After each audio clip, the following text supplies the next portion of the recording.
천사를 볼 수 있나요? 여러분들은 천사를 보신 적이 있으신가요? 네, 아주 기본적으로는 천사가 영이라는 사실을 기억해야 합니다. 천사가 영이라는 말은 천사가 살과 뼈가 없다는 말이에요. 그러니까 육체를 가지고 있지 않다는 말이죠. 그러니까 기본적으로는 우리가 천사를 볼 수 없는 것이 맞습니다. 자, 그런데 성경에 보면 천사가 종종 등장하고 또 사람들이 종종 천사를 알아보죠. 두 가지를 생각해 보아야 하는데요. 첫 번째로 이 성경이 완성되지 않은 시대에는 하나님께서 꿈을 통해, 환상을 통해, 혹은 직접 나타나셔서, 혹은 천사를 통해 하나님의 계시를 보여주셨다라는 사실이에요. 그러니까 성경 시대의 그런 현상과 오늘날의 현상을 같은 차원에서 생각하시면 안 되겠죠? 또 한 가지 생각해 볼 것은 성경 시대라고 하더라도 천사가 언제나 일상적으로 사람들이 알아차렸던 것은 아니라는 것입니다. 주의 사자가 저에게 나타나 향단 우편에 선지라 사가랴가 보고 놀라며 무서워하니. 세례 요한의 아버지인 사가랴는 제사장이었어요. 그런데 이 하나님께 제사를 드렸던 제사장도 천사를 보고 놀라며 무서워합니다. 네, 이것은 그만큼 천사가 눈에 보이는 현상이 성경시대에도 아주 흔한 일은 아니었다라는 것을 알려줍니다. 네, 그리고 또 히브리서 기자는 이런 기록을 하기도 합니다. 손님 대접하기를 잊지 말라. 이로써 부지 중에 천사들을 대접한 이들이 있었느니라.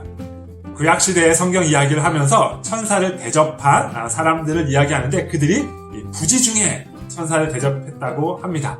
그러니까 천사가 눈에 보이는 일도 있었고 또 천사가 육체를 입고 이 땅에 나타나는 때도 있었지만 그것을 사람들이 일상적으로 알아차린 것은 아니었다라고 말씀하고 있는 거죠. 자, 그렇다면 이 천사는 어떤 존재일까요? 네, 천사는 영이라고 했는데요. 그러고 보니까 하나님께서도 하나님은 영이시다 이렇게 말씀하신 것이 생각나죠?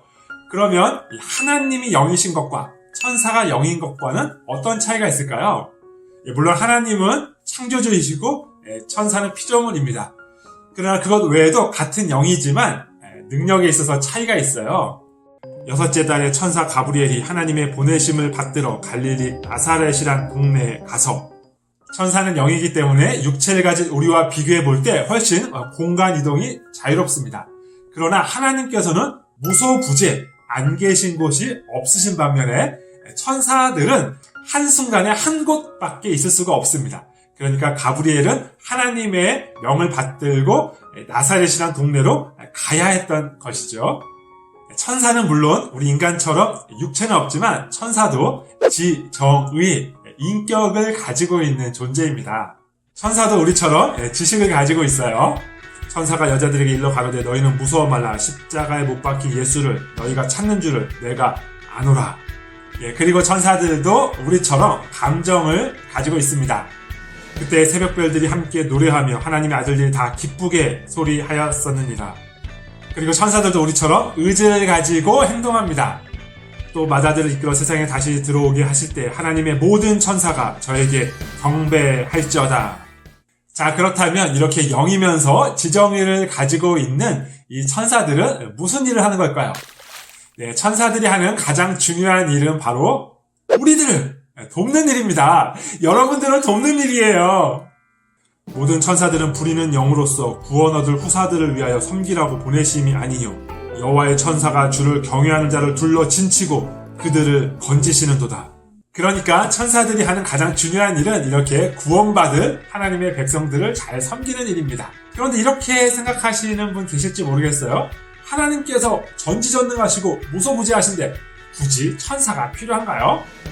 물론 하나님의 능력이 부족해서 천사가 필요한 것은 아니죠. 그러나 하나님께서는 하나님의 지혜 가운데에서 천사들을 사용하셔서 하나님의 일을 이루시기로 결정하셨습니다.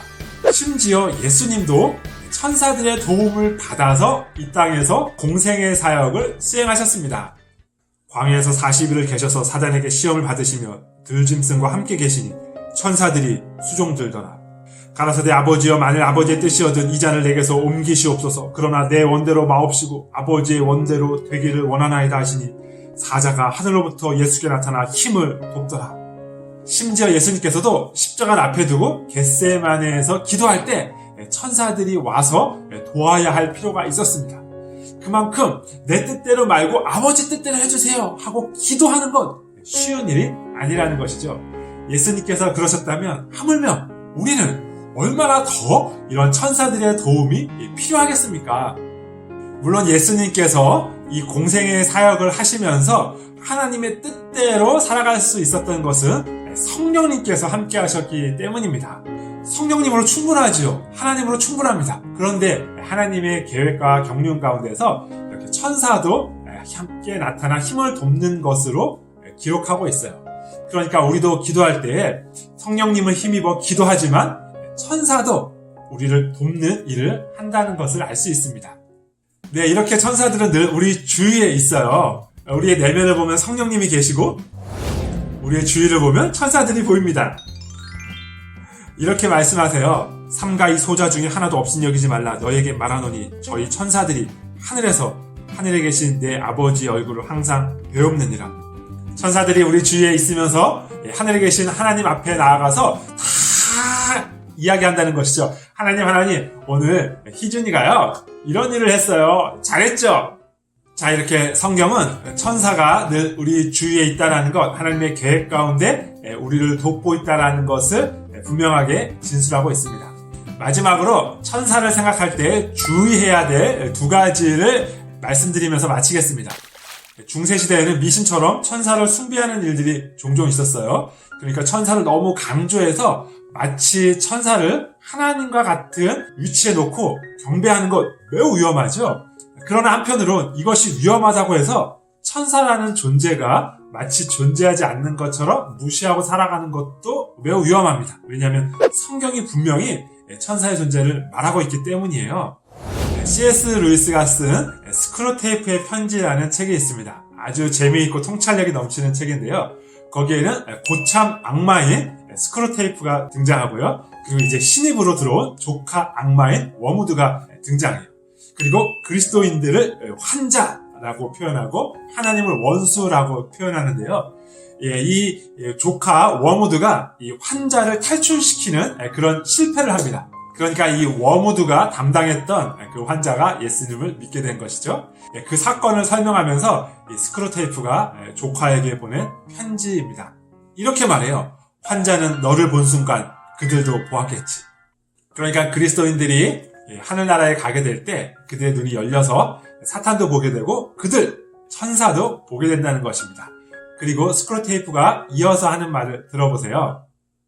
그런데 말이지, 인간의 눈에는 천사들이 낯설면서도 낯설지 않게 느껴진다는 게야.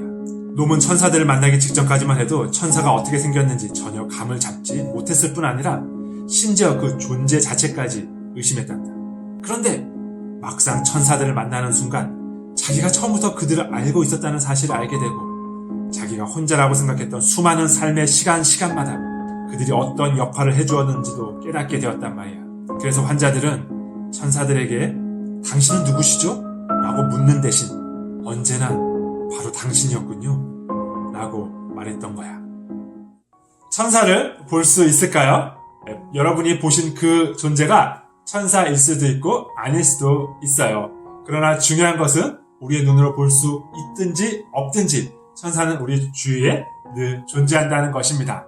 이렇게 천사를 보내어서 우리를 도와주시는 하나님의 은혜를 기억하며 감사하며 살아가게 되기를 소원합니다.